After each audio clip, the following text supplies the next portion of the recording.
Uy, grabe. Sunog. Oh my God. Ah, grabe, usok. Uy, grabe ang usok. So ayan guys, update tayo. Maglipat ko na yung lifter dito.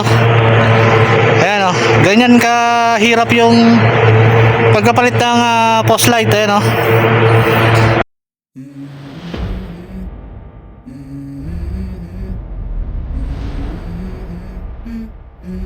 Let's go. I wake up to a little bit of drool on my pillow, feel like it's gonna be a bad day. Yeah, I'm tired of shit, and the coffee ain't hit yet, damn, ain't that great. I don't wanna go to work, cause my boss is a jerk, and I'm not even that paid. I need a change in my life, cause I don't feel alive, and there's nothing that makes me happy. Hold my beer for a minute, I'm about to quit my job, cash in for a ticket. I'm going on a trip, and I don't plan to visit. I'm gonna stay there till I feel like I'm winning all. And this is just the beginning, I need a big change, help me feel like. Hello mga idol at welcome po muli sa aking YouTube channel. Sa video na ito ay magkapalit ako ng mga ilaw dito sa likod ng bahay ni Amo dahil itinawag sa akin ito ng isa sa mga mates dito. Dahil patay sindi ang post light dito sa likod ng bahay. Minsan kasi pag nagustuhan ng mga bata na mag-swimming sa gabi ay medyo madilim nga naman. At dahil may kataasan itong mga poste ay kailangan kong gamitin itong lifter upang maabot ko yung pinakaulo ng post light dahil kailangan kong ibaba para mas madali kong mapalitan ang mga transformer, ignitor at bulb nito. Kaya nga lang ay may kahirapan nitong i-assemble dahil may kabigatan ng brace nito, lalo na kung mag-isa ka magtatrabaho. Medyo tanghali na nga pala akong nakapag-umpisa dahil hinintay ko munang makaalis ang mga amo ko. Alam niyo naman sa bansang ito, medyo stricto sila dito, kaya kailangan wala sila dito sa bahay pag kailangan natin magtrabaho dito. Bali alauna na ng hapon ako nakapag-umpisa at ngayon nga ay uunahin ko na itong isa. At bago nga pala ako umakyat dito ay dinisconnect ko na yung output cable nito para maibaba ko na ng tuluyan itong ilaw. At makikita nyo nga yung salamin nito na puro ipot ng mga ibon dahil pag ganitong araw ay nakakadapo sila dito. Pero sa gabi ay hindi nila ito madapuan dahil sa sobrang init nito. At ngayon ay inumpisahan ko ng palitan ang mga bulb, ignitor at transformer ng unang ilaw na ito. Ang dating nakakabit dito na ilaw ay 150 watts kaya sobrang lakas at init nito. Pero ngayon ay papalitan ko na ng mas mababa na 70 watts. At pagkatapos kong i-assemble ay testing na natin ito at saka natin ibabalik sa taas. At kung bago ka pa lang napadaan sa aking video, ako nga pala si Richard Mix TV at ang channel na ito ay Mix Content.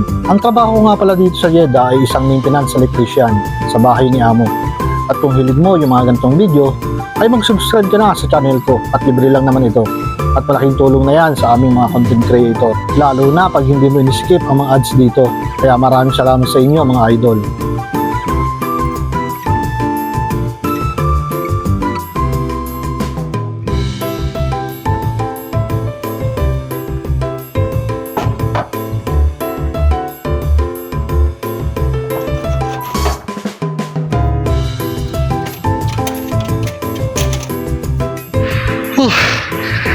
Grabe guys, nakakapagod.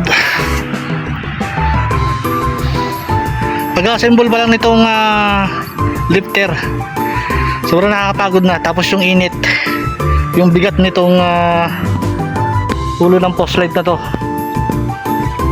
kaya sobrang nakakapagod. Ngayon ay nakakaisa pa lang ako, so kapit na natin sa taas. At baka hindi ko na makuha ng video tong kasi walang maghahawak ng camera kasi solo flight lang tayo ngayon. So tara, sa taas.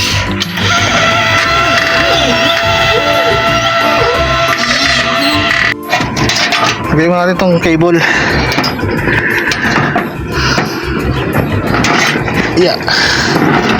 So medyo mataas-taas din tong ating kinatatayuan. Ngayon, lalaglag ko muna itong cable na to. Ayan. Suot pa natin dito. Tapos dire-diretso niya sa baba.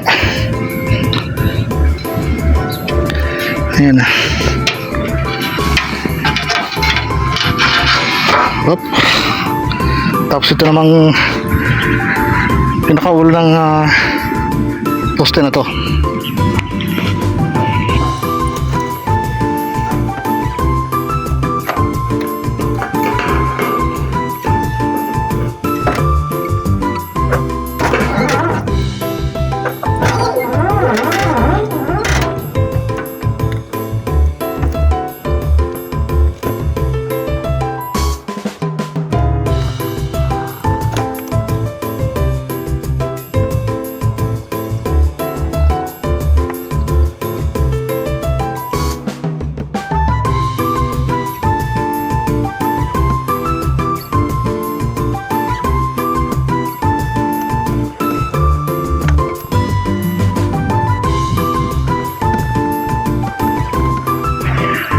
So yan, tapos na natin itong isang poste. Doon naman tayo susunod sa kabila. Ito, itong kasunod na to.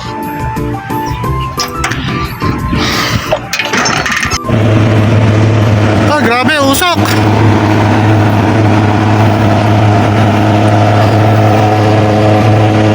Woo! Grabe ang usok!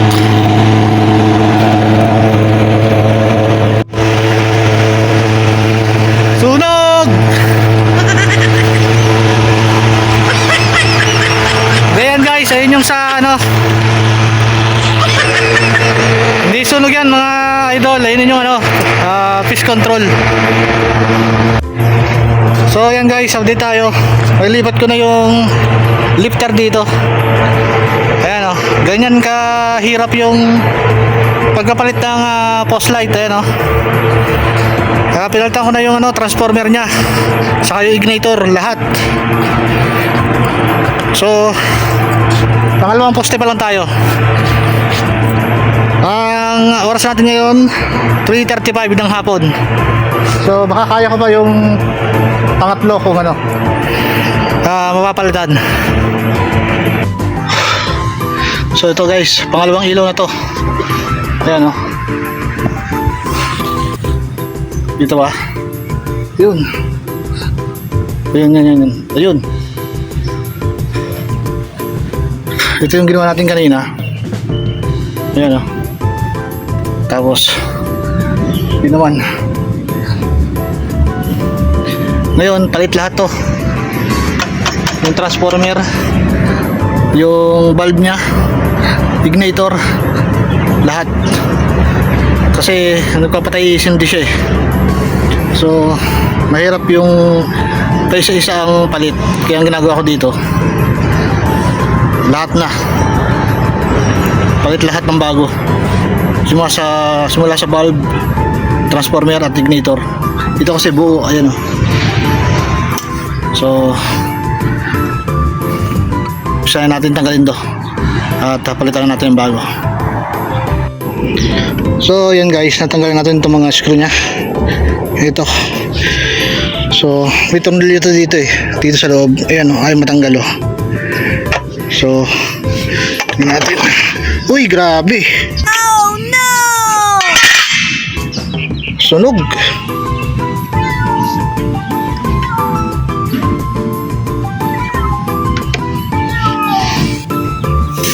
Simula sa ignitor, transformer oh.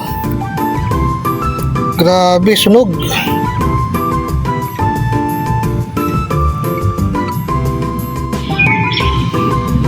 So yan guys oh, grabe yung pagkasunog nito. Kaya pala hindi na may ilaw. Yan oh, lusaw. So ngayon, palit lahat to. Hindi ko na pakikita yung ano kasi katulad lang din naman niya kanina. Pare-pares lang yan. So update tayo mga idol. Ito na yung panghuling ikakabit ko. Napalitan ko na ng ignitor, ng transformer at saka ng bulb. Hindi ko na napakita kasi pare-pares lang din naman yung pag-wiring nito. So ayun yung kanina, yun. Ito yung pangalawa, ito yung una. Tapos ito yung pangatlo, yan. So inabot na ako dito ng alas 5 ng hapon, 5:07. Pero ito na lang yung ikakabit ko, yan. So kabit natin guys.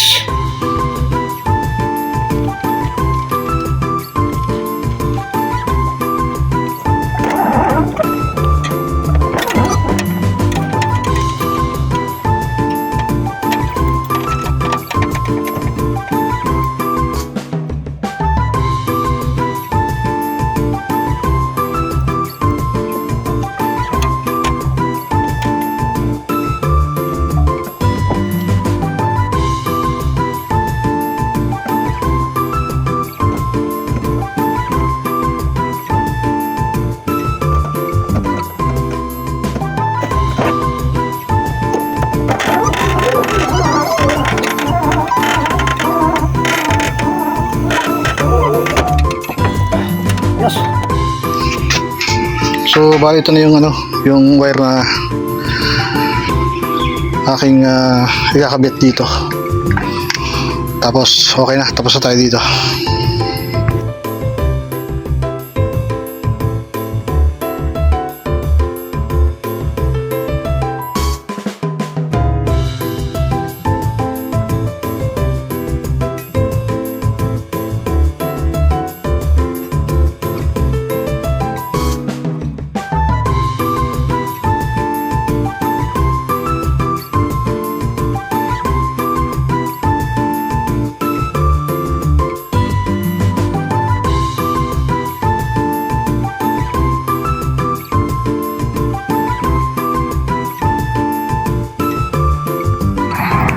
So guys, ito na yung ilaw na nagawa natin kanina. Okay na siya.